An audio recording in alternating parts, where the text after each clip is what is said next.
Development थी वो थी प्रिकॉल में मिंडा के स्टेक की, जो लगभग 16% का स्टेक था।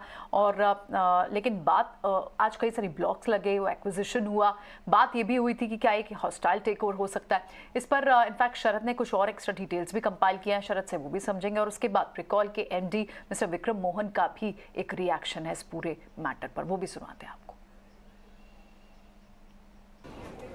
जी बिल्कुल, दो स्टॉक्स फोकस में रहेंगे, मिंडा कॉर्प और प्रीकॉल। और यहाँ पे मिंडा कॉर्प ने जो है घोषणा कर दी एक्सचेंज फाइलिंग से कि 15.7% स्टेक जो है अक्वायर किए हैं प्रीकॉल में, और लगभग 400 करोड़ का कंसिडरेशन था।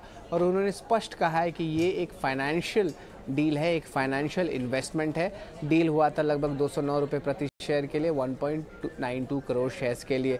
लेकिन सवाल उठता है कि क्यों फाइनेंशियल इन्वेस्टमेंट किया गया। तो इम्पॉर्टेंट बात यह है कि FY19 में लगभग 310 करोड़ का QIP के जरिए मिंडा कॉर्प ने कैपिटल रेज की। अब क्या हुआ, कैश ऑन बुक्स बढ़ते गया हर साल, लेकिन उसकी एप्लीकेशन नहीं हुई, बड़े कैपेक्स नहीं लिए गए, तो उसके कारण ROC नंबर्स पे इम्पैक्ट पड़ने लगा। तो इस पे एक रीज़न ये हो सकता है कि वो अपने कैश लेवल्स को कम करना चाहते थे। और अब यहाँ पे आप देख भी सकते हैं कि कैश बैलेंस FY23 में एक्सपेक्टेड है कि वो 500 करोड़ के ऊपर हो, और ROC नंबर्स देखें तो FY22 में यहाँ पे इम्पैक्ट देखने मिला था। अब ये तो बात हुई मिंडा कॉर्प क्यों जो है फाइनेंशियल इन्वेस्टमेंट किया, लेकिन प्रीकॉल क्यों इतना अच्छा कैंडिडेट है जहाँ पे इन्वेस्टमेंट हो सकती है, या टेक ओवर कैंडिडेट कह सकते हैं। और बाज़ार का मानना है 3 रीज़न है। सबसे पहला है प्रोडक्ट डाइवर्सिफिकेशन है, दूसरा है ब्रांड रिकॉल है, पुरानी ब्रांड है, साउथ में बेस्ड है, लेकिन अच्छी रिकॉल देखने मिल रही है। और इसके अलावा प्रोडक्ट डेप्थ और एक नए क्लाइंट्स, ये ऑफरिंग्स के लिए जो है एक अट्रैक्टिव प्रोपोजिशन बनती है। तो एक बात हुई मिंडा कॉर्प की, दूसरी बात हुई आपकी प्रीकॉल की।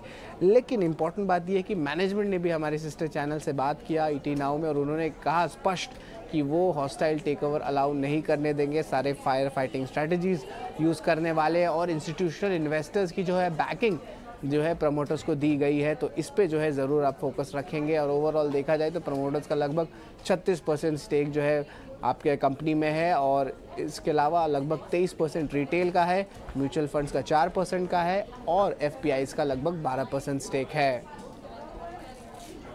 It is not a hostile takeover attempt, if I may say so, because I have spoken ever since this news broke to certain sections of the institutional investors who are all very, very strongly backing us at this point in time.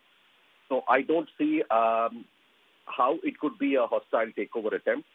Secondly, our share price closed at 209 yesterday. I don't see any reason why shareholders will sell at 209 at the current market price. We are working with our investment managers and our internal armory to see what else we can do, because I think it's a little early in the day right now. But we stand committed to this business, and that's all that I can say. And we will not allow a hostile takeover. We will have our counter offers if necessary at the right time.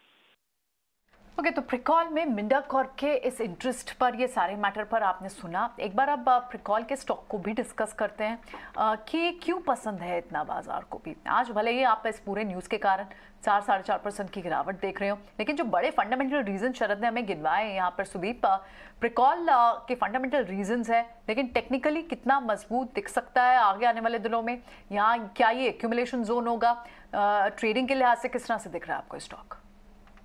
Mansi जी, अगर हम ये प्रीकॉल का chart देखें तो मई 2022 से 100 रुपए से ये स्टॉक ने लगातार 215-220 तक का एक अप मूव दिया था, और इसके पहले भी हम दिसंबर में भी एक बार स्टॉक ने 213 से 180 तक का एक डाउन मूव दिया था। तो ये लास्ट 3 महीनों में स्टॉक ने 3 बार ऐसा किया है कि ये 10 से 12% का डाउन मूव दिया, दिसंबर, जैन और इस बार फेब।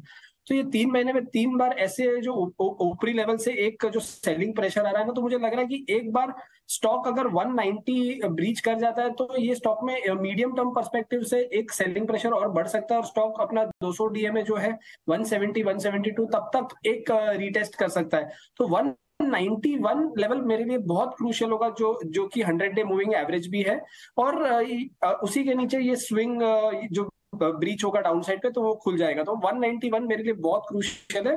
191 के नीचे यहाँ पे हमें डाउन साइड हम देख पाएंगे ये स्टॉक में। तो प्रिकॉल और मिंडा कॉर्प की एक खबर, और आज सुबह से ये खबर काफी हद तक फोकस में रही, और उस पर टेक्निकल चार्ट चेक भी आपने लिया।